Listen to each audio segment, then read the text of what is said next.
I started a brand new free-to-play account and I played it for 30 days. Well, that is what I typed in the script in December, which was almost 5 months ago as a recording. In fact, this video has had a time span of around 6 months, and in those 6 months, I had a huge wake-up call. You could call it a fucking divine intervention on my entire life because it changed the way I even perceive my own life. Like real fucking life, away from my screen. Now this might seem like a whole lot of yap with no context, so let's just start from the start. My original plan was to start a new free-to-play account and play for 30 days. See how far I could progress on the new account given my previous videos where I learned how to explore Genshin efficiently. Another benefit was that I could have fun with a second account because I pretty much hit the end on my original account and sometimes that gets dull. But anyway, when I started, the rules were pretty simple. It just had to be a vanilla playthrough of Genshin, but I couldn't spend any Primo Gems. By the end of 30 days, I wanted to see how many Primo Gems I've accumulated, if any, and I wanted a challenge to use stock characters in a game which tries to focus on getting strong characters through a role system. Another thing was that I couldn't bring my AR60 account into the world to just blitz through bosses to grind, just so I can see what it was like to struggle like I did those years ago. So those were the two main rules. The only thing to do at this point was to just play and maybe document any funny or interesting things that happened in those said 30 days. So yeah. On December 24th at exactly 11 PM, I started a brand new account which would mark day 1. This video is going to document the 30 days that I spent on Genshin, what I did and how far I progressed, but also the things I learned, not just about Genshin, but also about life. So sit back, relax, grab a snack because this is by far going to be my longest and most ambitious video yet. I'm going to chapter this video into separate days, but I might skip a few days in between if nothing of note happens, so don't be surprised. And also, if you haven't already, please subscribe as this video was 6 months in the making. I hope you guys enjoy. So it's our first day on a brand new account. Since I chose Aether on my main, I thought it would be cool to choose Lumine for this account, get both of them. And of course, I'm gonna have to name her quite appropriately here. Obviously, we have most likely seen all these things before. Lumine and her brother fight this person and boom, they get annihilated and she gets warped to Teyvat. The entire lore is built around them trying to find each other, which is pretty cool. Looking back, I'll always give credit to the world and story building that Genshin gives. Anyway, me personally, I've been playing on an AR60 account for a year at this point, and you get used to the luxuries that come with it. The immediate first thing I noticed was that you have no stamina as a new player. Even when you use stamina saving tactics, it still feels like you can only dash twice before you can just die from exhaustion. Just like me in real life. Anyway, it's imperative that the way the game structure is obviously going to differ as the years go by. I mean, how long has it been now since? 4 or 5 years since the game launched? Just by playing from the beginning, the way they introduced Mondstadt and the new world feels definitely a lot more cinematic compared to current Natlan quests. They have more open shots of the town and they always try and use cutscenes, which is really interesting to notice. Also, it might just be me, but Paimon also sounds different. She sounds more mellow, less shrill. If that's like a better way to put it. I don't really know how to explain it. As the first day, there really isn't much else to do except to just play the story. At the start, it's very linear, and as the game starts to progress, you'll have more side quests and character expansion stories, stuff like that. So life is simple, it's humble.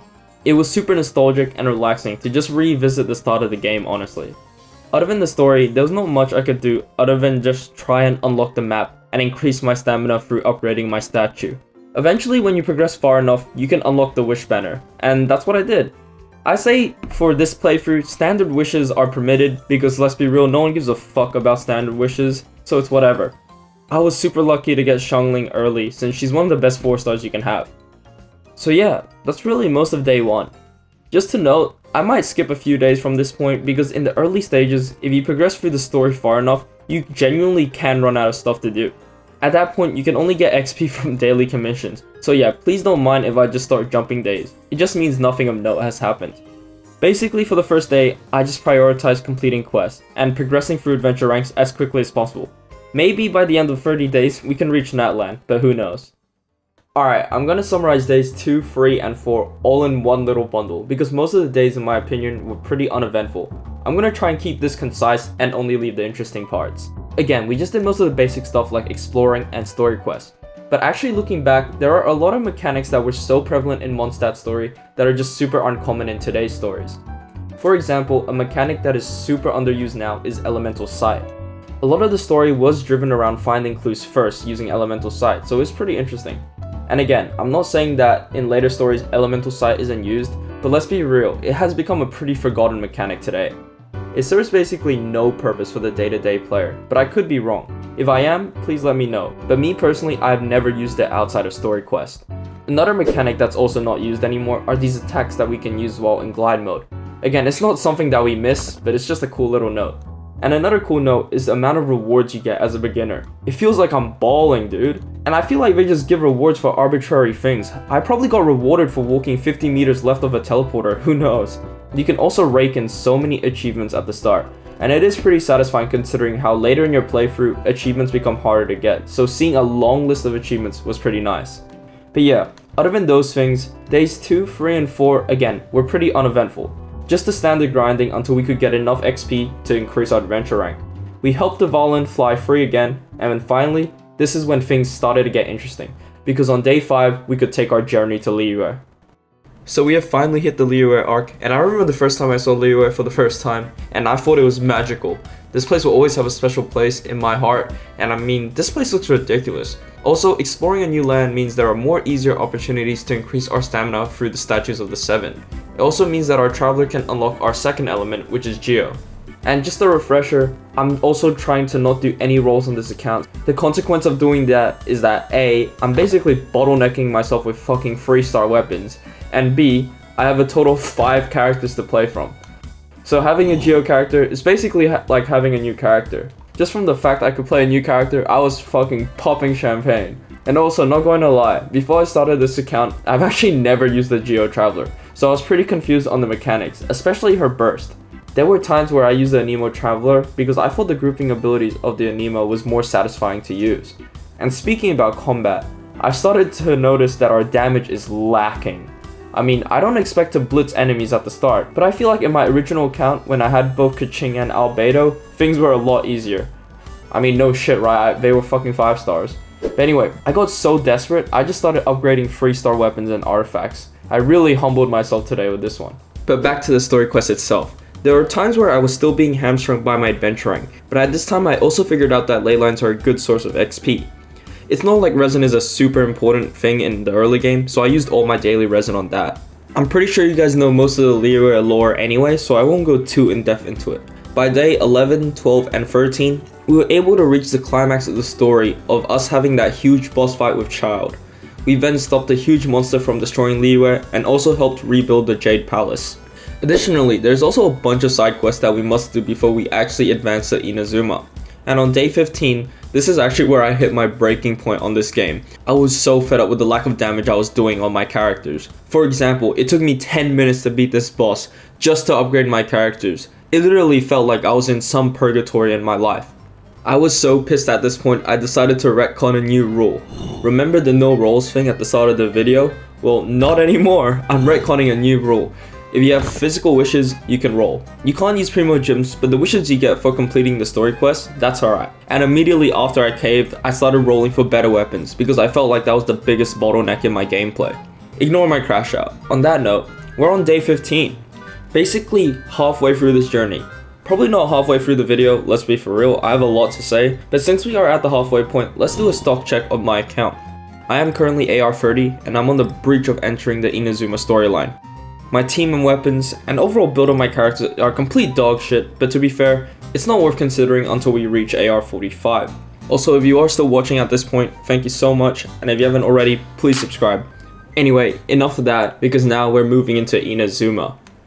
So we successfully smuggled ourselves into Inazuma via boat, where we meet Toma, a tour guide, and eventually we learn that Inazuma is the equivalent of a dictatorship. No freedom, no vision, both physically and metaphorically, and basically no entrance in. We're basically just infiltrating our way through Inazuma with the help of a few people and friends that we meet.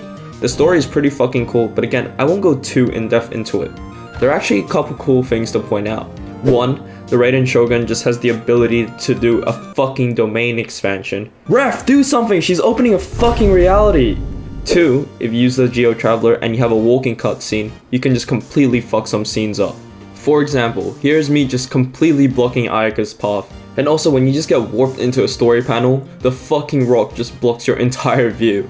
Last thing to point out, which by the way, I don't know if it's intentional or just like some form of troll that the Easter egg people put in. When you get to this point where you're proving your worth to the army by shooting these statues, the lightning has like an 80% chance to just fucking knock you out of the square, which fails your challenge automatically.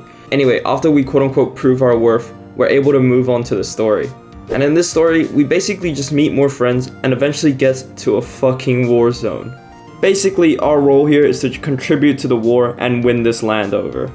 And this is the funniest part. When we help in the war, why is the fighting 1v1s? Like, I'm dying when I think about this shit. Like, we're just doing James Harden isolation plays to win a fucking war. Why aren't his people helping him either? They're just watching while I beat him up. And in between me just 1v1ing in the middle of a war zone, I noticed how much more shit happens in Inazuma compared to Mondstadt. For example, when our story first started, all we did was just do some ruins and stuff like that. That's like the hardest thing we did. And then by the time we're in Inazuma, we're like literally smuggling ourselves inside a city and then fighting a war that is held by an all-powerful god. Like, this god is so powerful, she just starts fucking aura farming in the middle of our massive boss fight. You know how ridiculous that is in retrospective? Like, the Traveler is like insane. But yeah, that was basically all the interesting parts of Inazuma. It's an awesome nation, but our time here is pretty much wraps. So on day 20, we were finally able to depart Inazuma and move on to Sumeru. So there's only 10 days left in our journey, and I feel like all our personal goals that I want to achieve are achievable.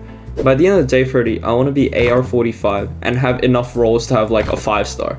I want to prove a point that by 30 days of just playing casually, albeit a bit faster rate than usual, you can actually set yourself a strong base for your account. So back to Sumeru. The main plot is that we basically have Alzheimer's and we just keep living the same day. Yeah, to be honest, I'm not even gonna bother explaining because I actually don't understand Sumeru's lore, to be honest. If you do and you're willing to explain in the comments, I would be pretty keen on a SparkNotes translation. But there's actually not much time to note from our time in Sumeru. One thing that I can say for sure is that our rate of progressing through Genshin has definitely slowed down the second we got to Sumeru. It seems like every time I complete a chapter of a story quest, I get blocked from doing the next one due to mandatory chasm quests, and oh my god, some of these quests literally took years of my life. I didn't even record much of it because to be honest, this shit's all fucking filler to me. And it was also low-key the start of my tilt in this game, because remember, my characters are very underleveled, but now its consequences were in full effect. I literally had to press the lower difficulty button on some quests. That was genuinely humbling. So humbling that in fact, on day 24, I just ditched the entire no rolls thing, and I started rolling for Skirk. Yeah, I know I have no fucking self-control, but the lack of damage I was doing was literally insane. And it doesn't help that Skirk is technically a Natlan character, so she uses Natlan materials, and I'm basically stuck at level 40 for her. I am pretty sure there's a way to bypass the Natlan materials thing. Anyways, despite her being at a relatively low level, she is still the best DPS I own by a landslide, so she is now a permanent mainstay of my lineup. Unless of course I just start fighting anyone with a cryo shield, right? Yeah, actually you know, this cryo gunner genuinely took 15 minutes to kill. But anyway, getting Skirk was a huge motivation to keep pushing through this game. Eventually, I was able to get through all the mandatory story quests, and on day 26, we were actually able to set our sights on Fontaine. And it might not seem like it from this video, but it has felt like forever since I've gotten any actual progression in this game, since like literally 10 days ago. That's whatever, we're in Fontaine now, and I can say that Fontaine is definitely one of my favorite regions. I can't just be saying every region's my favorite, like that stupid kid saying every crumble cookie is his favorite. But anyway, unlike other nations, Fontaine is something I recently played not too long ago. In fact, in one of my previous videos, my most popular one actually, I went through Fontaine, so it's more of a revision than a nostalgia trip. And unless I really grind this out in the next 4 days, I actually wonder if I can reach Natlan. At this point, it's to just enjoy the journey since we are so close to the end of it. Reaching Natlan would just be a cherry on the top. And I know this video is just so convoluted at this point, but I want to add one more thing before we reach the finale of this video. I said at the start of the video that I got a divine intervention while playing the game, and it changed my life. I decided to leave the part here because I realized it had no other place in the pacing of this video. Okay, basically as I was revisiting every part of the game from scratch, I basically realized like I was doing the same shit I did all those years ago. And if you look at me when I first started the game, back to, you know, now when I'm revisiting the game like 3 years later, I'm not as far as I want to be in my life. Like, I actually got serious, like, thinking about it for a second, like, on day 14, I was like, yeah, but I'm not gonna get too philosophical about it, but I will finish my existential crisis with this. If you ever had a dream or a goal, please try and achieve it by any means necessary. It's not too late, but please give it a try. It is kind of why I started doing this whole YouTube thing in the first place. Anyway guys, like and subscribe. So we are on the final chapter of this long ass video. Thank God. We are just tying up some loose ends at this point. I don't know if I explained it clearly before, but yeah, we're not gonna reach Natland by the end of 30 days. But that's fine because we're actually pretty damn close to it. And I'm definitely gonna make a follow-up video to this. To be honest, I've actually exceeded my expectations because I have a 5-star. And I thought that would be it. But I actually have enough rolls to roll for Skirk's weapon as well. So that's pretty exciting. Well, actually, never mind. I have Skirk and a dumbass spear. We also achieved the goal of reaching AR45, which now entitles us to do artifact farming. So much fun. And just as a follow-up, as of recording, I was actually able to ascend Skirk since doing her story quest event actually gives you like a kind of starter pack of materials for her. So yeah, I was able to ascend her twice, and now I'm not as bottlenecked with her. And on a plus side, Skirk is just a badass character. Like, holy shit, go play that quest if you haven't already. I don't have much to say at this point. I would say that we have done a successful playthrough given only 30 days. I actually have a lot of ideas on how to continue this account, and that means I will have more content in the coming weeks. If you enjoyed this video and you've watched to the end, please like and subscribe. Thank you so fucking much. This entire video has pretty much been a passion project for me, and it's like my first video over 10 minutes, so to me it's pretty much a fucking movie. In fact, there are so many things and stuff I wanted to add to this video, but the pacing of this video would have just been ruined, so regrettably I had to leave some stuff out. In fact, I'm pretty sure I only used 50% of the clips I obtained. But that's enough of your time for today. Have a good night, boys and girls and other genders. Have a good night.